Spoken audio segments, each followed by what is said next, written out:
What's going on, everybody? I'm Jory Goodman, the Time Teller. I am very excited for today's unboxing and review, and we have the tools to do it. We have a Benchmade Vex. This is not a Spyderco. Everybody says, hey, nice Spyderco. Spyderco is a great company, but this is actually a Benchmade Vex, and we have probably the cheapest caliper tool you can find, but it does the job. So we're gonna be measuring things, we're gonna be cutting open things, and yeah, I'm very excited about today's unboxing because the watch we're gonna be talking about today is one that's been recommended to me pretty much since the beginning of my channel. So to say there's hype around this watch would pretty much be an understatement. Okay, we're gonna inspect it today and see if it's really worth the hype once and for all. So guys, please hit that subscribe button if you haven't already, hit that bell icon because it helps us out a bunch, and let's cut this open.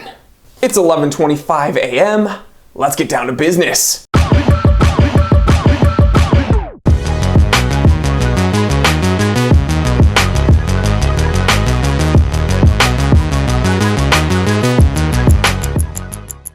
All right, guys, we're gonna put that caliper tool aside for the moment.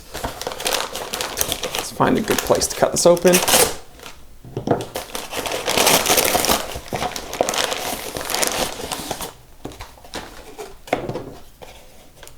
Put this baby away. That's right, guys, Bertucci. Now, what's funny about this, whenever I read this name, it reminds me of a pizza place that I used to go to with my family when I was a little kid in New England. The food really was not great in hindsight. Like my family stopped going there pretty quickly, but I don't think this is related to Bertucci's Pizza. Let's just get that out of the way.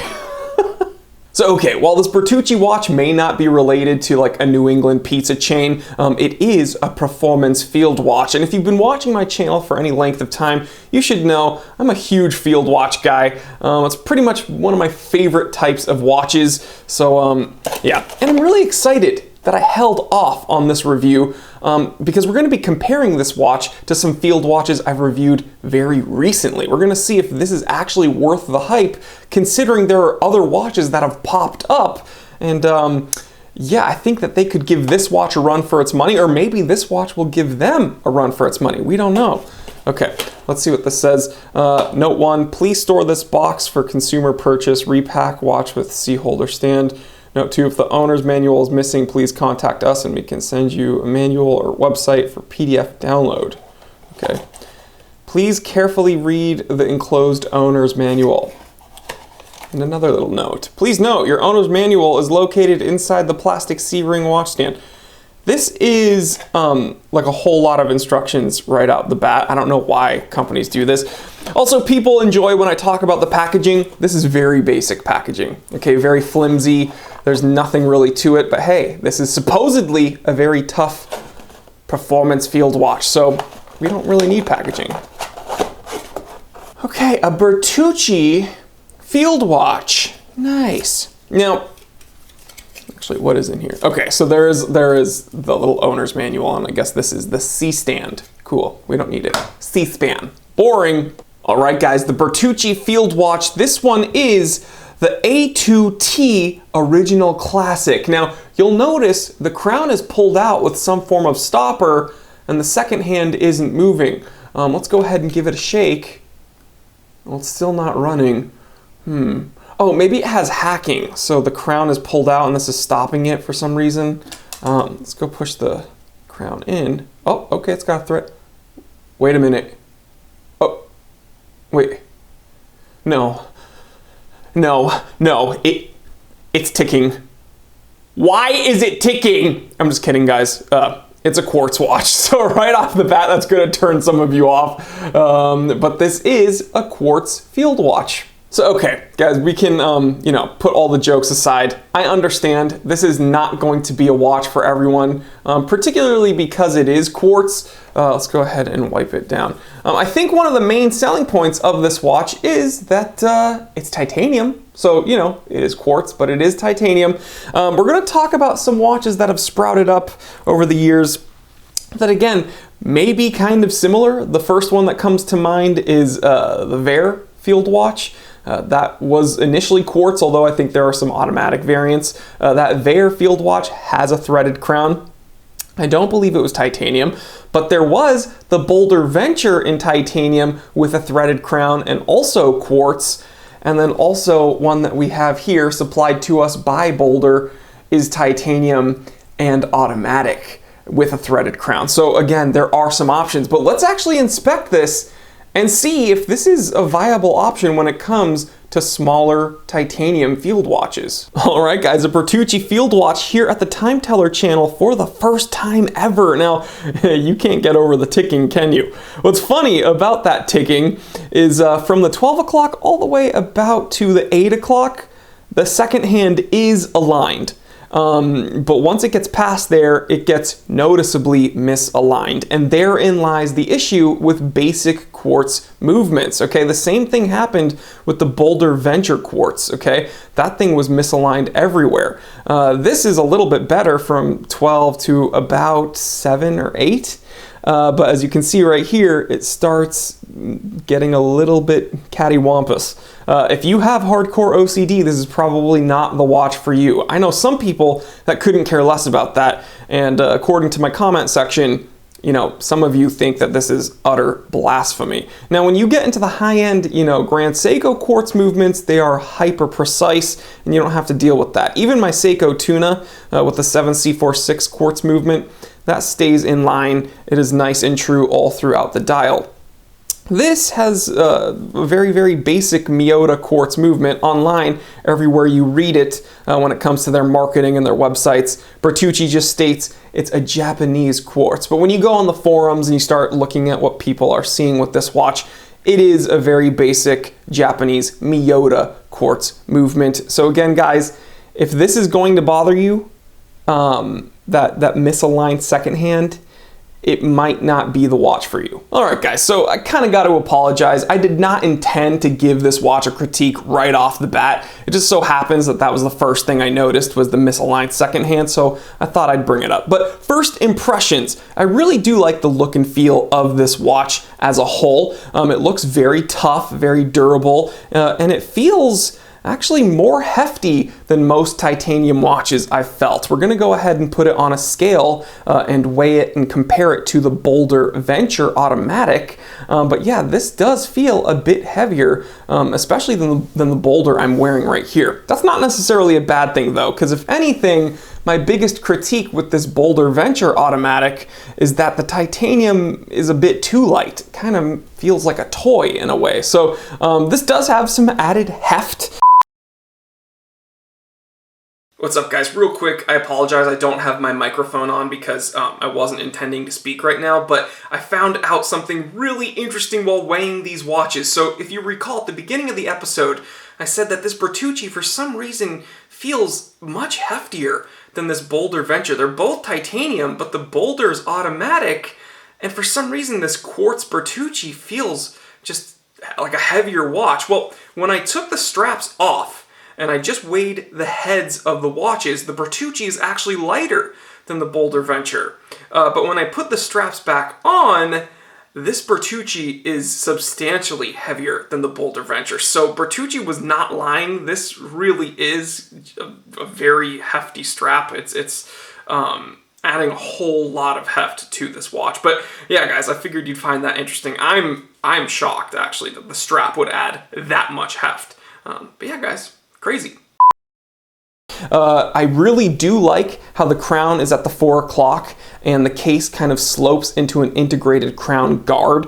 You're also getting some added protection from that threaded crown, so you're not going to be able to knock the crown and break it. And also, that threading adds to this watch's 200-meter water resistance rating.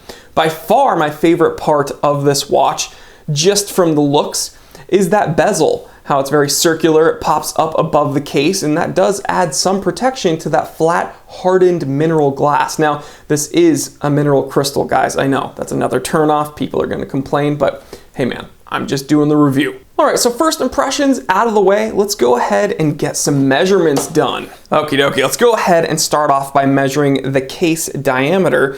Now, the case diameter, you know, it's an important measurement, I guess, but it's not as important as the lug-to-lug or the case thickness, in my opinion. So this is 40 millimeters right on the button. Let's go ahead and take a look at lug-to-lug. Now again, guys, lug-to-lug is a much better indicator of how much real estate the watch will take up on your wrist. So this is 49 millimeters lug to lug. Now let's take a look at the case thickness. Now I say the case thickness is very, very important as well, because while the lug to lug tells you how much real estate this watch is going to take up on your wrist, the case thickness will tell you how cumbersome a watch is. Okay, so at the thickest point, we're obviously excluding that strap. It's 11 millimeters on the button. So very, very reasonable dimensions for a field watch. This doesn't seem to be like it's going to get hung up on anything. It doesn't seem to be like this watch is going to be a burden to wear. Again, though, it does feel a bit hefty for a titanium watch. But yeah, let's go ahead and put it on the wrist and I'll tell you what I think. All right, so as I was going to put this watch on, I was going to remove the hang tag and I noticed some interesting text here I wanted to share with you. So it says, US patented B-type DX3 Zulu band features military spec webbing, heavy duty stitching, and stainless steel hardware for long life. Active comfort design with fold and tuck excess band retention feature. One size fits all. Basically what they're saying is this is just a single piece strap. This is marketing right here, literally. This is making a bunch of technical jargon when we're literally just saying, okay, this is a single piece strap. I don't know why companies do this. Like reading this is not going to make me more proud of this watch. I don't know. I think it's kind of silly, but I thought it was funny to share with you. Is there anything on the back? Oh, 160 MSRP, but I did not pay that. I found it cheaper on Amazon. We'll talk about that. Here it is, the Bertucci field watch on my 7.5-inch wrist. Now, that hardcore technical mil-spec Zulu band. It just fits. There's not enough material to tuck back into the keepers. That's kind of a bummer, but at least it doesn't have like an awkward amount of excess material. But yeah, if I were to personally own this and wear this for a long period of time, I would absolutely change this strap out for a properly length one.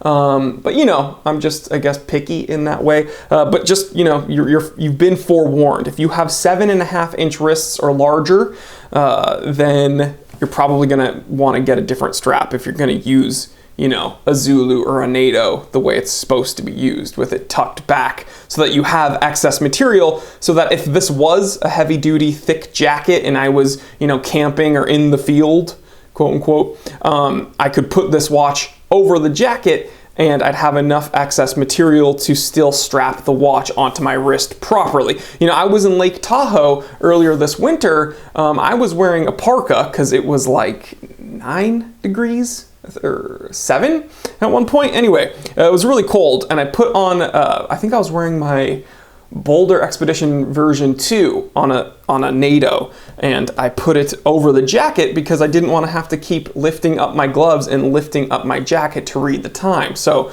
yeah, having a properly lengthed strap, whether it be a Zulu or a NATO, that's pretty important. Anyway, I digress. Feels good on the wrist. Again, when I was mentioning that added heft out of the box, I'm not noticing it on the wrist. It's not like super cumbersome. It's not super uncomfortable. It's taking up a good amount of real estate on the wrist. It's not going over the sides of my wrist, so it doesn't feel too big, doesn't feel too small. It's just right. One thing I'm really liking about this watch is that matte dial. Man, the matte dial and the patented indexes with the Bertucci font in this handset, it looks very good, very tactical, very tough. I'm a huge fan. I'm a huge fan of that. Again, if we can just look past the misaligned second hand, this is a pretty slick watch just from the looks of it. I would have liked a sapphire crystal. Again, some other watches out there do have sapphires. A little bit more expensive than this watch perhaps, but again, if you want something with that added protection, that added scratch resistance of a mineral crystal, this Bertucci unfortunately does not have it. However, when you run your finger over this bezel and the crystal, you'll notice a lip here. That's a good thing. That means this crystal is riding, or excuse me, this bezel is riding just above the crystal. and that's going to add some protection, so you're going to be less likely to knock the crystal on something. I really like that feature. See, these little details, not the stupid hang tag BS about, oh, this is a hardcore DX technology, blah, blah, blah, whatever they said. That I couldn't care less about. But this, the little design choices that really make a difference, the bezel riding just above the crystal, that's really cool. I love to see that. So I have taken the watch off my wrist to look at some other things. People will ask me how the crown feels and how the setting and functions feel. So let's go ahead and talk about that real quick. Okay, so it's a pretty smooth crown. It's not the worst thing in the world. I found that titanium crowns and titanium cases bind a little bit. I've noticed that with pretty much every titanium watch I've come across. The same thing happens with my Boulder Venture. Let's go ahead. So one thing is, if you pull the crown out, the second hand will stop. So, I mean, it's a quartz movement, but you can synchronize this watch to another time source. So you do have hacking. That's pretty cool. And there are two very, very noticeable crown settings. So the first one will obviously be for the date. The second hand will not stop that. And then if you pull it out further, the second hand will stop. Now, while this crown is pulled out all the way, you'll notice something else in there. Let's get closer and talk about it. See this right here, this gasket in the crown. These are the design choices that Bertucci should be talking about. These are the things that they should be writing on hang tags. This is actually what's very impressive when it comes to this watch's design. Not that stupid, oh, DX3 Zulu technology. Why? You could have mentioned how this bezel, this titanium case in the bezel protects the glass, and how there's a gasket in here to mitigate any water coming into the movement. That is so cool. Like, guys, you see this on Rolexes. Now, again, Rolex has the triple lock technology, blah, blah, blah, multiple O-rings and gaskets. But this is really cool for a watch in this price range. And that's right, guys. Let's talk about the price. But dude, this like blew me away. I'm so happy to see that. Really badass. This means that they actually intend for you to get down and dirty and wet with this watch. Wow, I'm gonna get demonetized for saying that. But all jokes aside, very, very cool Bertucci. I'm happy to see a gasket in your crown. That's so cool. All right, guys, so I was able to find this Bertucci on Amazon for $145.92. But as I alluded to in the beginning of the episode, there are some other options out there when we're looking at fairly affordable field watches. Now, I mentioned Vaer. Okay, I understand. Nowadays, Vaer has an automatic field watch, but their automatic field watch is like $450 around that, and I don't think that's a decent comparison when we're looking at this Bertucci. But if you recall, another Vaer that I reviewed on this channel, the Vaer Heritage Field Watch, it's quartz, it has a threaded crown, it's not titanium, but you are getting a sapphire crystal. Now you can find that watch for $199. Again, if you don't want to spend that and you're really beholden to the idea of a titanium watch, then stick to the Bertucci, okay? Because again, that Vaer is stainless steel. But you are getting a sapphire crystal. But what about the Boulder Venture? Okay, because the Boulder Venture, it is substantially more expensive than this Bertucci, but it does have some things going for it, and I do think it's worthwhile when we're comparing these field watches. So the Boulder Venture Automatic is $299. Now I know people are gonna be like, well, that's way more money than the Bertucci, and that's true. But with the Boulder, you are getting a sapphire crystal, you are getting a titanium case, you're getting a Seiko Instruments NH35 automatic movement, and again, you also have that 200 meter water resistance rating with the threaded crown. So again, is that stuff important to you? I don't know, but I think it's worthwhile bringing up when we're comparing these field watches. So again, titanium to titanium, if we're looking at Boulder to Bertucci, that's some nice alliteration there. You're gonna spend more with the Boulder, but you are also getting more. Again, I don't know if that's important to you. I just thought I'd bring it up. Now, actually, I was gonna move on and test the Lume on this watch, but I just thought of another watch that I literally just reviewed, okay? The Orient Defender.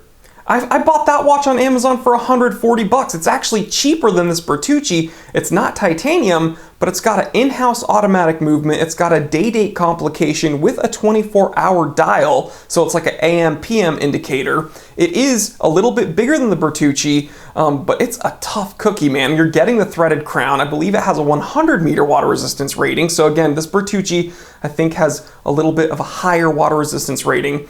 But for an all-around tough, very functional field watch with really great lume, for around 140 bucks, you could also be looking at the Orient Defender.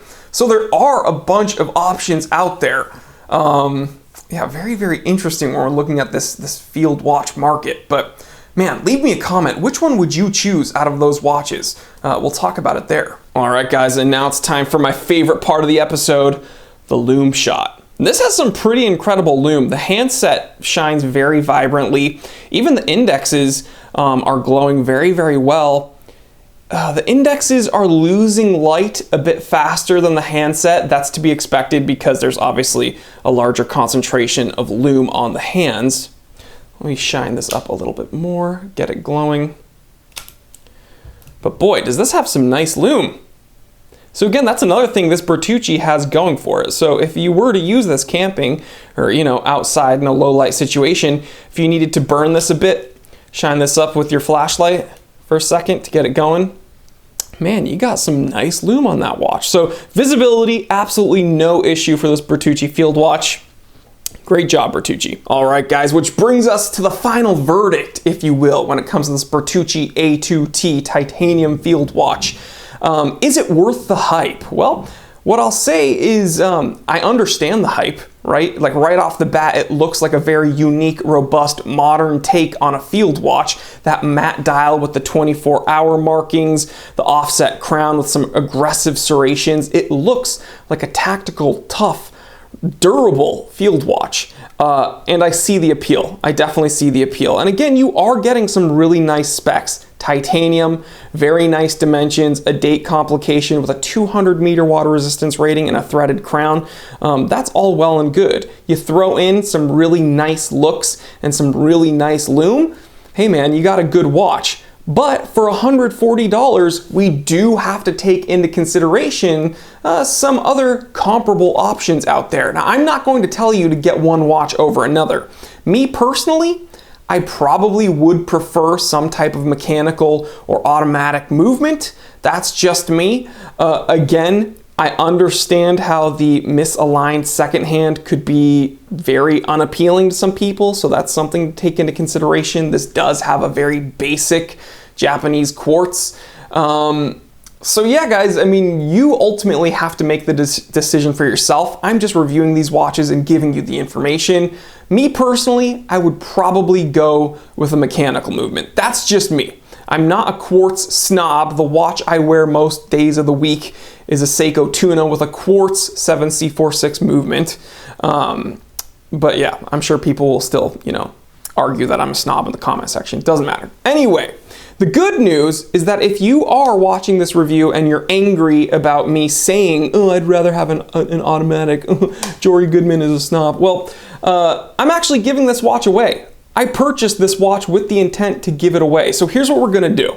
Okay, you don't need to follow me on Instagram. You don't need to share this with 5 people and then email me and then blah, blah, blah, blah, blah. No, what I want you to do is in the comment section, make a list of every character I've made on this channel. That's right, it's not gonna be an easy giveaway.